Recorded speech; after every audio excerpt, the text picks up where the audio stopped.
If you've been feeling overwhelmed lately, I want to start by saying something clearly. There's probably nothing wrong with you. Most people I talk to who feel overwhelmed aren't lazy, they're not unfocused, and they're not behind.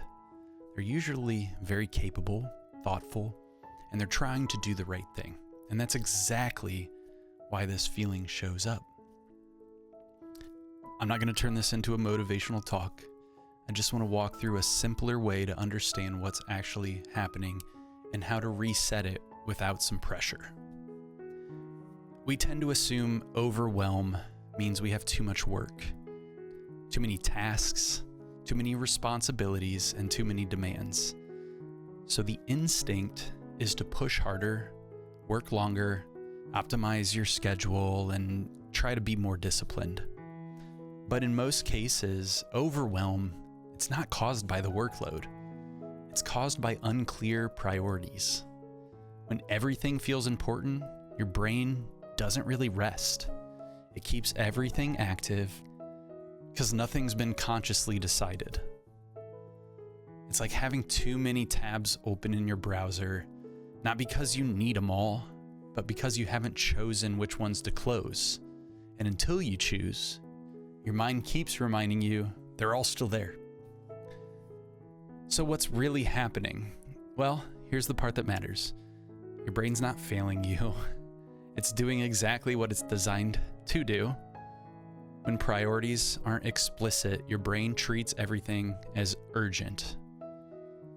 Especially in an environment where your responsiveness is rewarded and clarity is assumed instead of stated. That creates invisible work for yourself. It's not tasks, it's just mental workload. You're not overwhelmed because you can't handle the responsibility. Most of the time you can. You're overwhelmed because you're carrying all those decisions that you haven't made yet.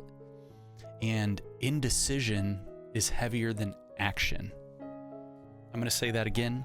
Indecision is heavier than action. So how do we make this shift? Well, it's a mind shift and a leadership shift. Clarity doesn't arrive on its own, and it doesn't show up once you feel motivated or rested. Clarity's a decision. It's not a feeling.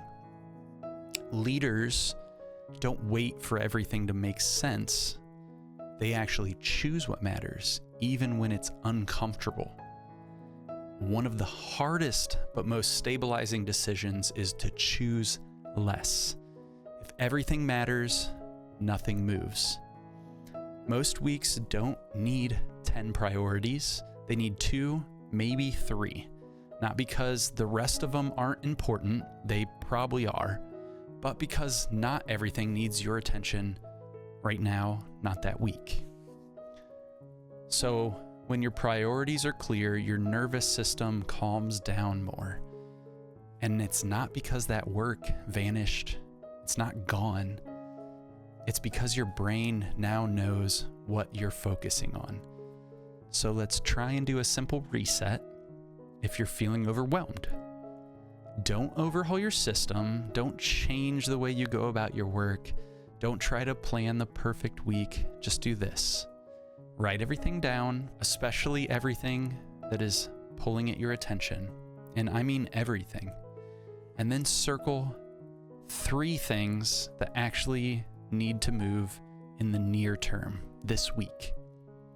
Not all the loud stuff, not the guilt-driven things, the things that truly matter right now. And this is hard at first, especially because everything's going to seem important. Now, everything else doesn't disappear. It becomes, let's call it background noise. You're not failing those things and you're not avoiding those things. You're simply moving them to the background. And that single decision removes a lot more mental weight than most productivity systems ever will.